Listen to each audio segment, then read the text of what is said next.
Hey guys, welcome back to another video. Today I'm going to be talking about a game that's literally less than £1 on the Nintendo eShop for the Switch, and that is Ding Dong XL.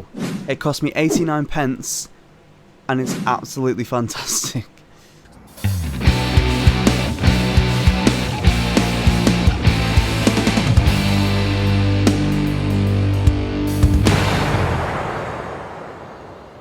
So to start off with, let's discuss the actual gameplay itself. So you play as a character. There's lots of different characters which you can sort of unlock. The more you play it, the more points you get, the more characters you can unlock. So you basically go from the top to bottom, and you have to avoid the oncoming shapes that are flying across the screen. It's quite basic in its concept, but its execution is absolutely spot on. So the further into the game you go, the more difficult it gets naturally, and it's just amazing. So you get these different power-ups like the explosion, which clears all of the sort of objects on the screen.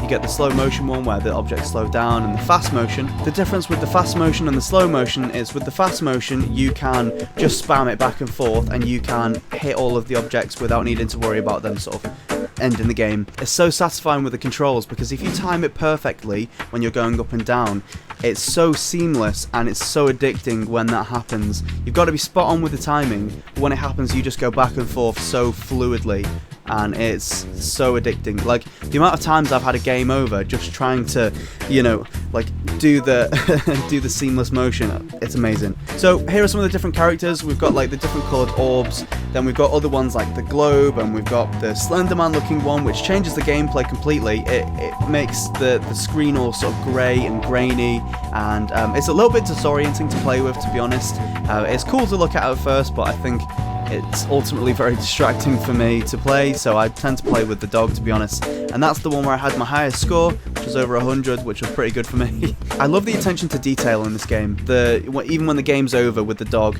there's like hot dogs that fly out on the screen. It's amazing. It's miraculous the amount of detail that is in this game for the price point. So let's talk about the game types. We've got the solo, dual, and the infinity. So solo, definitely for one person. You control one character, one orb going up and down on the screen. Now with dual, I think it's designed for you to play with both. I mean, that's how I've been playing it anyway. It's so addicting because you've got to sort of focus on both of them at the same time. And the thing is, it's not just having it go up and down, but you've got to like, gauge the speed of which the objects are travelling, so you have to be on point for both of them, and it's really tricky. I mean, my high score is way less for the dual mode than it is on solo mode, but yeah, it's really challenging, but it's really fun. The great thing is, if you look at games like Flappy Bird in the past, where the reason why you've had a game over is because of the controls itself, I've never once had that same problem in this game. If you die, it's probably because you've not timed it properly.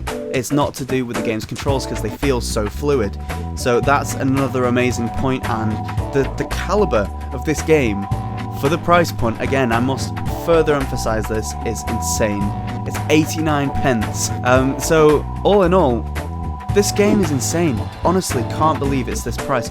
I've had this Switch for 2 days now. I've got Mario Odyssey, which I've played about an hour of. I've got Mario Kart, which I've played even less. I haven't even opened Animal Crossing yet. I've dumped about 4 hours into this game, and it was 89 pence. So that really shows how addictive this game is, how amazing value it is. So I can do nothing but praise this game on how amazing it is, and honestly, just buy it. It's worth it. It's so good. It's so good. So thank you for watching, and I hope you've enjoyed the episode. Make sure to subscribe for more content.